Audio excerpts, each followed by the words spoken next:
Free fall को समझने के लिए उन्होंने आपको एक एक्टिविटी दी है, ट्राई दिस। बहुत सिंपल एक्टिविटी है। कहा है टेक अ स्मॉल स्टोन, ये मैं आपके सामने कर रहा हूं, ये मैंने स्मॉल ऑब्जेक्ट लिया, होल्ड इन योर हैंड, पकड़ के रखा है। Which forces are acting on the stone, इस ऑब्जेक्ट पर कौन से फोर्स एक्ट हो रहे हैं? क्या इस ऑब्जेक्ट पे फोर्स एक्ट हो रहा है? हो रहा है। कौन सा फोर्स? Gravitational force. तो ये नीचे क्यों नहीं जा रहा? क्योंकि मैंने उतने ही अमाउंट का फोर्स नीचे से उसे प्रोवाइड किया है, ऐसे। Okay, now release the stone. What do you observe? ये मैं रिलीज करता हूं, किया। What do you observe? तो हमने ये ऑब्जर्व किया कि वो नीचे गिर गया अर्थ के ऊपर। What are the forces acting on the stone after you release it? पहले जब मैंने हाथ में से पकड़ा था तब ग्रेविटेशनल फोर्स था, छोड़ने के बाद ग्रेविटेशनल फोर्स नहीं था, पर उसके साथ साथ भी और दो फोर्स इस पर एक्ट हो रहे थे, और वो दो फोर्सेस है, एक है फ्रिक्शन फोर्स और एक है बायंट फोर्स। फ्रिक्शन फोर्स मतलब यहाँ पर एयर है, हवा मौजूद है, यहाँ पर एयर है, इसीलिए हम एग्जिस्ट कर रहे हैं, ऑक्सीजन है, एयर है। तो जब ये नीचे जाता है तो एयर और इसके बीच में एक फ्रिक्शन होता है, दोनों एक दूसरे को घिस कर जाते हैं, और एयर उस फोर्स को कहेंगे हम फ्रिक्शनल फोर्स, और हवा इसको ऊपर फोर्स अप्लाई करती है, उसको कहेंगे हम बायंट फोर्स। जैसे वाटर, स्विमिंग पूल में आप जब कूदते हो उस वक्त भी यही प्रिंसिपल ठीक काम करता है। ग्रेविटी आपको नीचे खींचती है बहुत जोर से, पर पानी का फ्रिक्शनल फोर्स और पानी का बायंट फोर्स आपको कुछ हद तक ऊपर ढकेलता है, और इसीलिए पानी में कूदने से आपको चोट नहीं लगती। ओके, तो ये हो गया ऑब्जेक्ट मैंने नीचे छोड़ा। अब फ्री फॉल का डेफिनेशन क्या है? फ्री फॉल कहाँ हुआ इसमें? तो डेफिनेशन फ्री फॉल का ये है, whenever an object moves under the influence of the force of gravity alone. Gravity alone मतलब सिर्फ और सिर्फ ग्रेविटी फोर्स, सिर्फ और सिर्फ gravity, it is said to be falling freely and the release stone is in a free fall. अगर हम लोग स्टोन रिलीव कर रहे हैं और अगर इस स्टोन पे सिर्फ ग्रेविटी फोर्स एक्ट हो रहा है, इस पे सिर्फ ग्रेविटी, तो उसे कहेंगे free fall. In free fall, the initial velocity of the object is 0 and goes on increasing due to acceleration due to gravity of the earth. इसे यहाँ पर हाथ में होल्ड करके रखे हो, तब उसकी इनिशियल वेलोसिटी यानी u है 0। आप छोड़ोगे उसकी वेलोसिटी बढ़ेगी, क्यों? क्योंकि एक्सीलरेशन उसके बढ़ाएगा, acceleration due to gravity. Velocity बढ़ेगी, वो मूव करेगा कौन से डायरेक्शन में? अर्थ के सेंटर के डायरेक्शन में। दो फोर्स और काम करते हैं, एक है फ्रिक्शनल फोर्स जो आता है एयर अपोज करने के वजह से, और एक है बायंट फोर्स। तो अब जो मैंने ये ऑब्जेक्ट फेंका, क्या वो फ्री फॉल था? नहीं। क्यों नहीं था ये फ्री फॉल? क्योंकि यहाँ पर एयर है सराउंडिंग, इस ऑब्जेक्ट के सराउंडिंग एयर है, और एयर नीचे से फोर्स लगा रहा है, बायंट फोर्स, फ्रिक्शनल फोर्स। और फ्री फॉल का डेफिनेशन क्या कहता है? Whenever object is moving under the influence of force of gravity alone, जब सिर्फ ग्रेविटी अकेला ऑब्जेक्ट पर अप्लाई करेगा, then it is said to be free fall, otherwise not. तब भी आप उसे फ्री फॉल में है ऐसा कहोगे। आप स्क्रीन पे देख सकते हो, मैंने डेफिनेशन को अंडरलाइन किया है और इम्पोर्टेंट वर्ड्स, कीवर्ड्स को भी अंडरलाइन करके रखा है, जो आपको फिल इन द ब्लैंक्स में आ सकते हैं। हम बोलेंगे कि यहाँ पर तो एयर हमेशा प्रेजेंट रहता है।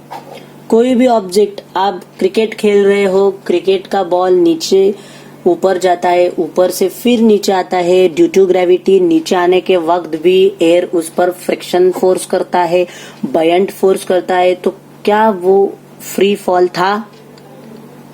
नहीं था, वो बिल्कुल नहीं था। तो इससे कंक्लूजन मिलता है, स्क्रीन पर देखो, true free fall is possible only in dash vacuum. सच्चा फ्री फॉल, अगर ट्रू फ्री फॉल आपको देखना है तो वो आपको सिर्फ वैक्यूम में दिखेगा। वैक्यूम मतलब the condition where there is no air, zero air, जहां पर बिल्कुल हवा नहीं रहेगी, वहां पर ही आपको ट्रू फ्री फॉल दिखाई देगा। क्योंकि एयर होगा तो फ्रिक्शनल फोर्स और बायंट फोर्स उस ऑब्जेक्ट पर लगाएगा और वो फ्री फॉल नहीं कहलाएगा। फ्री फॉल मतलब सिर्फ ग्रेविटी अलोन रहना चाहिए, अकेला। नेक्स्ट पॉइंट बताया है, the moon and the artificial satellites are moving only under the influence of gravitational field of the earth, thus they are in the free fall। जो universe में object है वो free fall में चल रहे हैं। अब स्क्रीन पर डू यू नो देखो, उसमें उन्होंने बताया है जी, स्मॉल जी की वैल्यू अर्थ के हर ऑब्जेक्ट पे, हर जगह पे सेम रहेगी। एट अ पर्टिकुलर प्लेस, मतलब अगर माउंट एवरेस्ट पे आप छोटा सा बॉल लेकर जाओ, क्रिकेट बॉल लेकर जाओ और फुटबॉल लेके जाओ, तो वो दोनों ऑब्जेक्ट के लिए जी की वैल्यू तो सेम ही रहेगी, क्योंकि मास, जी की वैल्यू मास पे डिपेंड नहीं करती।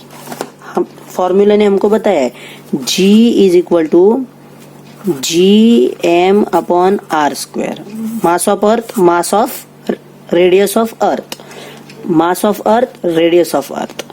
इसमें ऑब्जेक्ट का मास नहीं है, मतलब वो ऑब्जेक्ट के मास पे डिपेंड नहीं करती, तो जी की वैल्यू तो सेम है। बहुत छोटा सा बॉल ले लो और एक बहुत बड़ा पत्थर ले लो, जब हम दोनों को एक साथ नीचे छोड़ेंगे तो दोनों एक साथ नीचे आना चाहिए, तो क्या वो दोनों एक साथ नीचे आते हैं? तो इसका आंसर है, आपको पता है, पहले कौन गिरेगा? स्टोन पहले गिरेगा। क्यों? क्योंकि आप बोल रहे हो उसका मास ज्यादा है, पर उसके मास से कोई लेना देना नहीं है, जी की वैल्यू तो सेम है ना, तो उन दोनों को सेम आना है नीचे। अब मैं एग्जांपल देता हूँ, ये देखो, ये एक ऑब्जेक्ट है मेरे हाथ में, एक पेपर का छोटा सा टुकड़ा, एक पीस, और ये मोबाइल।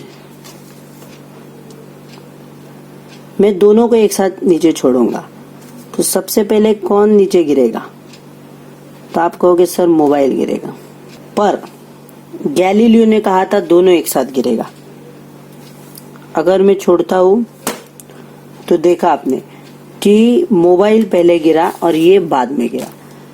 ऐसा क्यों हुआ? क्योंकि यहाँ पर एयर मौजूद है। अगर आप यहाँ की एयर को निकाल देते हो और वैक्यूम में सेम एक्सपेरिमेंट करते हो, तो ये दोनों ऑब्जेक्ट एक साथ नीचे गिरेगा, ये दोनों ऑब्जेक्ट एक साथ नीचे गिरेगा। ये गैलीलियो ने खुद ये एक्सपेरिमेंट 1590 में इटालियन सिटी पिसा में किया था। उसने दो स्पीयर लिए थे, ऐसे दो गोले, अलग अलग मास के, एक छोटा मास और एक बड़ा मास, और उन्होंने लीनिंग टावर ऑफ पिसा से उन दोनों को नीचे छोड़ा था। उसने ऑब्जर्व किया, पर उसको थोड़ा सा प्रूफ करना मुश्किल था, क्योंकि उस वक्त साइंस एंड टेक्नोलॉजी इतनी एडवांस नहीं थी।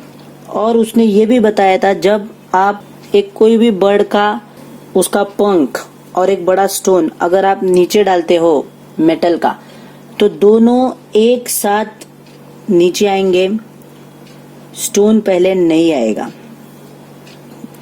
पर जब भी हम ऐसा करने को जाते हैं, साइंटिस्ट ने देखा, बिल्डिंग से बॉल भी फेंका और पक्षी का पंख भी फेंका, तो बॉल पहले नीचे गिर रहा है, पक्षी का पंख बाद में नीचे गिर रहा है।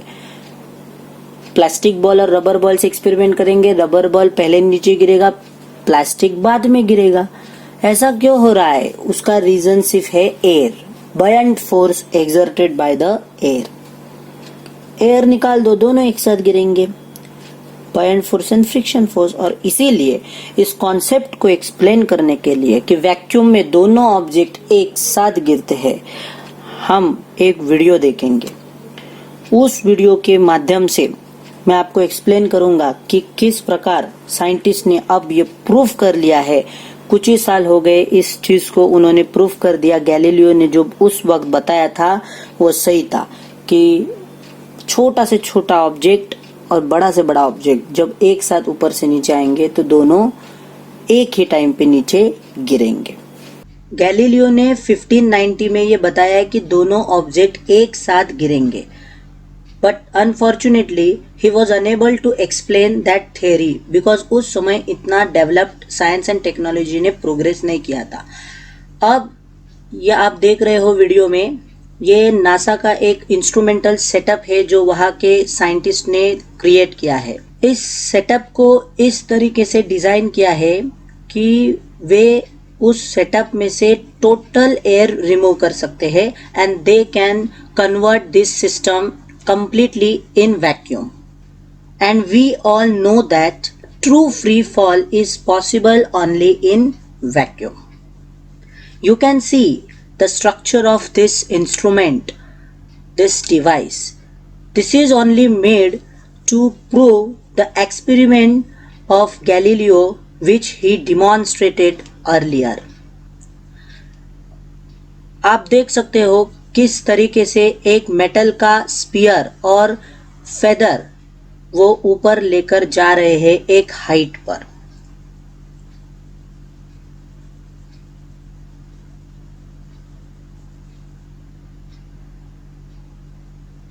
अब उन लोग सेम टाइम पे उसको ड्रॉप किया और आप देख सकते हो कि मेटल स्पीयर पहले नीचे गिरा अब जाके फेदर नीचे गिरा है। तो इस एक्सपेरिमेंट में हमने ये देखा कि मेटल स्पीयर पहले गिरता है और फेदर बाद में। अब वो ये सेटअप बंद करने जा रहे हैं।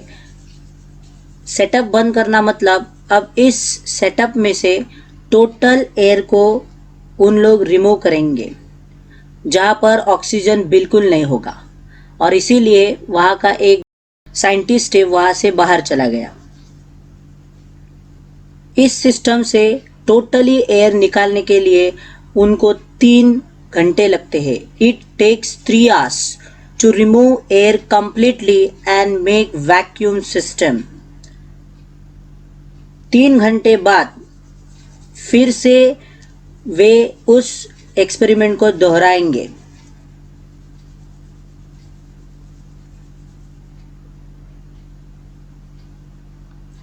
और 3 घंटे खत्म होते ही छोड़ देंगे।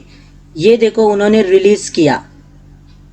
अब आप देख सकते हो जब दोनों ऑब्जेक्ट को रिलीज कर रहे हैं, दोनों एक ही स्पीड के साथ, they are moving with same velocity and same acceleration, और दोनों एक ही समय पर ग्राउंड पर पहुंचेंगे।